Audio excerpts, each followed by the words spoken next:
प्रिय मित्रों, भविष्य दर्शन चैनल में आपका हार्दिक स्वागत है। आज हम बात करते हैं द्वादश भाव में चंद्रमा का फल तुला लग्न की दृष्टि से। जैसा कि आप देख रहे हैं, यहाँ पर तुला लग्न है। तुला लग्न का स्वामी है शुक्र। जब चंद्रमा शुक्र के घर में यानी कि तुला लग्न में जब विराजमान होता है तो ऐसी स्थिति से जातक को अच्छा स्वास्थ्य मिलता है और सौंदर्य की प्राप्ति होती है। ऐसा जातक राजनीति के क्षेत्र में भी अत्यंत सफलता को प्राप्त करता है, सम्मान को प्राप्त होता है। यहीं से चंद्रमा जब सप्तम दृष्टि से जाया भाव को, पत्नी के भाव को जब देखता है तो ऐसी स्थिति में जातक को पत्नी बहुत सुंदर मिलती है, व्यवसाय में जातक को लाभ होता है और ऐसा जातक राज सम्मान को प्राप्त करता है और उसका जीवन सुखी रहता है। अब हम बात करते हैं द्वितीय भाव की। द्वितीय भाव में देख रहे हैं आप, यहाँ पर वृश्चिक राशि है। वृश्चिक राशि का स्वामी मंगल। तो चंद्रमा वृश्चिक राशि में जब स्थित होता है तो वो नीच का हो जाता है। तो ऐसी स्थिति में जो हमारा धन भाव है, इस धन भाव में नीच के चंद्रमा के कारण जातक को धन संचय में कमी रहती है और कुटुंब का सुख और व्यवसाय में बाधाएं प्रायः आती रहती हैं।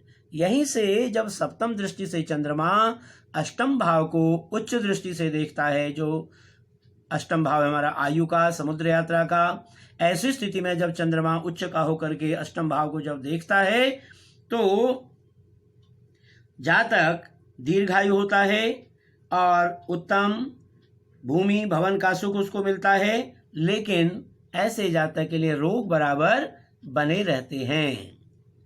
अब हम बात करते हैं तृतीय भाव की। तृतीय भाव में देख रहे हैं आप, जो हमारा छोटे भाई बहनों का पराक्रम का भाव है, हिम्मत का भाव है। ऐसी स्थिति में यहाँ पर धनु राशि में चंद्रमा यानी कि धनु का स्वामी है गुरु। ऐसी स्थिति तृतीय भाव में जब चंद्रमा विराजमान होता है तो यहाँ से छोटे भाई बहनों का जातक को पूर्ण सुख मिलता है और जातक के पराक्रम में वृद्धि होती है। यहीं से चंद्रमा तृतीय भाव में बैठ करके जब नवम भाव को पूर्ण दृष्टि से देखता है तो ऐसी स्थिति में यहाँ पर जातक को पिता एवं राज्य से उसको सम्मान मिलता है, भाग्योदय में उसकी वृद्धि होती है और विदेश से जातक को धन लाभ मिलता है, लेकिन नाना का सुख जातक को कम मिल पाता है और कुछ अपयश भी जातक को उठाना पड़ता है। अब हम बात करते हैं चतुर्थ भाव की, जहाँ पर चतुर्थ भाव में देख रहे हैं आप, यहाँ पर मकर राशि है। मकर राशि का स्वामी है शनि। यहाँ पर जब चतुर्थ भाव में शनि के घर में जब चंद्रमा बैठा हो तो भूमि भवन का जातक को पूर्ण लाभ मिलता है। यहाँ से चंद्रमा जब सप्तम दृष्टि से दसम भाव को देखता है, जो चंद्रमा का अपना स्वयं का ग्रह स्वग्रही है, यहाँ पर चंद्रमा की दृष्टि। ऐसी स्थिति में जातक जब दसम भाव से, तो जातक को क्या होता है, व्यवसाय में सफलता मिलती है, राज्य में इसको सम्मान मिलता है, परिवार का सुख मिलता है, पर शत्रुओं के कारण जातक को कभी कभी हानि भी उठानी पड़ती है। अब हम बात करते हैं पंचम भाव की। जो पंचम भाव है हमारा विद्या बुद्धि व संतान का भाव है। ऐसी स्थिति में देख रहे हैं आप, कुंभ राशि है। कुंभ राशि का स्वामी जहाँ चंद्रमा शनि के घर में पड़ा हुआ होगा पंचम भाव में, तो जातक को संतान प्राप्ति व विद्या में सफलता मिलती है, राज्य व व्यवसाय में लाभ मिलता है, बुद्धि बड़ी तेज होती है। यहीं से चंद्रमा जब सप्तम दृष्टि से एकादश भाव को यानी कि सूर्य के घर को, यहाँ सिंह राशि है जिसका स्वामी है सूर्य, जब एकादश भाव को जब पूर्ण दृष्टि से देखता है तो जातक को जीवन इसका धनी व सुखी रहता है, भूमि भवन का पूर्ण सुख जातक को मिलता है, आमदनी अच्छी होती है, लेकिन बचत नहीं कर पाता। ऐसी स्थिति में जितना भी कमाता है वो सब खर्च होते रहता है। अब हम बात करते हैं षष्ठ भाव की, जहाँ पर षष्ठ भाव में देख रहे हैं आप, मीन राशि है। मीन राशि का स्वामी गुरु है। तो षष्ठ भाव जो हमारा रोग का है, पीड़ा का है, शत्रु का है। ऐसी स्थिति में चंद्रमा जब मित्र के घर में षष्ठ भाव पर हो तो जातक को शत्रु पक्ष पर सफलता मिलती है। लेकिन इसके कारण कभी कभी पिता से जातक का वैमनस्य बना रहता है, प्रतिष्ठा में कमी आती है। यहीं से चंद्रमा अपनी सप्तम दृष्टि से द्वादश भाव को बुध के घर यानी कि कन्या राशि यहाँ पर जिसका स्वामी बुध है, जब ये अपने द्वादश भाव को देखता है जो व्यय का है, बाहरी स्थानों का है, ऐसी स्थिति में जब चंद्रमा की दृष्टि सातवें द्वादश भाव पर पड़ती है तो खर्च अधिक होता है। लेकिन बाहरी स्थानों के द्वारा जातक की खर्चों की पूर्ति हो जाती है, फिर भी किसी भी प्रकार से जीवन जातक का सुखपूर्वक व्यतीत होता है। अब हम बात करते हैं सप्तम भाव की, जहां सप्तम भाव में देख रहे हैं आप मेष राशि है, मेष राशि का स्वामी है मंगल। तो जब चंद्रमा अपने इस सप्तम भाव में मंगल के घर में बैठा हुआ होता है तो जातक को व्यवसाय में विशेष सफलता मिलती है और स्त्री जो है उसको अति सुंदर मिलती है। उन्नति एवं प्रभाव में जातक की वृद्धि होती है। यहीं से चंद्रमा जब सप्तम दृष्टि से लग्न को देखता है जो उसका शुक्र का घर है, ऐसी स्थिति में जब चंद्रमा लग्न को देखता है सप्तम भाव से तो जातक को राज्य एवं व्यवसाय में लाभ होता है, धन की प्राप्ति होती है, भूमि भवन का पूर्ण सुख उसको मिलता है और अकस्मात धन की प्राप्ति भी जातक को होती है। अब हम बात करते हैं अष्टम भाव की, जहां पर चंद्रमा वृष राशि में है।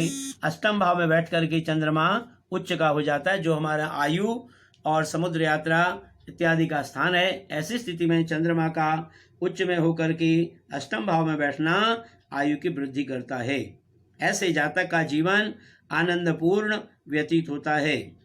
और यहीं से जब सातवें दृष्टि से चंद्रमा द्वितीय भाव को देखता है, अपने नीचे दृष्टि से जो धन भाव को देखता है, तो ऐसी स्थिति में व्यवसाय में जातक को कठिनाइयां आती है, धन संचय नहीं हो पाता, स्त्री पक्ष से सहयोग जातक को मिलता रहता है। अब हम बात करते हैं नवम भाव की, जो हमारा भाग्य भाव है। ऐसी स्थिति में चंद्रमा जब बुध के घर में यानी कि मिथुन राशि में बैठा हुआ हो भाग्य भवन में, तो जातक का पूर्ण भाग्योदय होता है। व्यवसाय में उन्नति और सम्मान जातक को मिलता है। यहीं से चंद्रमा सप्तम दृष्टि से जब तृतीय भाव को, जो छोटे भाई बहनों का है, पराक्रम का है, हिम्मत का है, ऐसी स्थिति में जब मित्र दृष्टि से अपने तृतीय भाव को जब देखता है तो जातक को यहाँ पर छोटे भाई बहनों का पूर्ण सुख मिलता है, विदेश से पर्याप्त धन की प्राप्ति होती है और ऐसा जातक सबकी प्रशंसा का पात्र बना रहता है। अब हम बात करते हैं दसम भाव की, जहां पर देख रहे हैं आप दसम भाव में कर्क राशि है, यानी कि चंद्रमा स्वग्रही है। ये हमारे पिता का, राज्य का, व्यवसाय का। ऐसी स्थिति में जब चंद्रमा दसम भाव में बैठा हुआ हो तो पिता से जातक को पूर्ण शक्ति मिलती है, राज्य से सम्मान मिलता है, व्यवसाय से उन्नति होती है, धन की प्राप्ति जातक को हमेशा बनी रहती है। अब यहीं से चंद्रमा जब सप्तम दृष्टि से चतुर्थ भाव को देखता है, जो माता का, भूमि का, भवन का, वाहन आदि का सुख का है, ऐसी स्थिति में जब चंद्रमा चतुर्थ भाव में इसकी पूर्ण दृष्टि होती है तो जातक स्वाभिमानी होता है, यशस्वी व प्रतिष्ठित होता है। माँ से सहयोग जातक को कुछ कम मिल पाता है, पर भूमि और भवन का पूर्ण सुख जातक को मिलता है और ऐसे जातक के शत्रु भी हमेशा परास्त रहते हैं।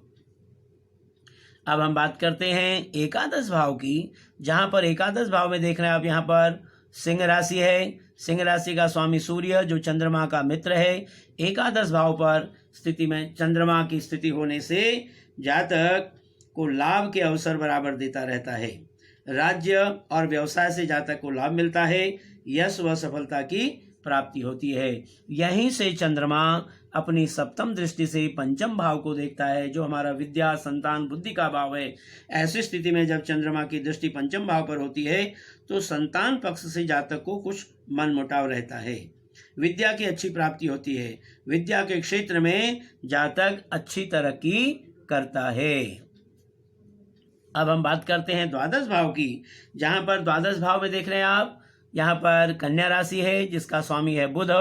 ऐसी स्थिति में जो हमारा व्यय का बाहरी संबंधों का स्थान है, ऐसी स्थिति में चंद्रमा का बुध के घर में होना ये दर्शाता है कि जातक का खर्च अधिक बढ़ाता है, लेकिन बाहरी स्थानों से जातक को लाभ व सफलता मिलती है। व्यवसाय व राज्य के क्षेत्र में ये हानि देता है, प्रतिष्ठा कम मिलती है। लेकिन यहीं से चंद्रमा जब 7वीं दृष्टि से षष्ठ भाव को देखता है जो रोग, शत्रु, झगड़े आदि का घर है, ऐसी स्थिति में जब चंद्रमा की मित्रवत दृष्टि षष्ठ भाव पर होती है तो शत्रु पक्ष पर जातक को पूर्ण सफलता मिलती है। जातक का जीवन संघर्षपूर्ण बना रहता है। इस तरह से आज हमने बात की तुला लग्न की दृष्टि से द्वादश भाव में चंद्रमा का फल। अगली बार हम वृश्चिक लग्न की दृष्टि से द्वादश भाव में चंद्रमा के फल पर विचार करेंगे। धन्यवाद।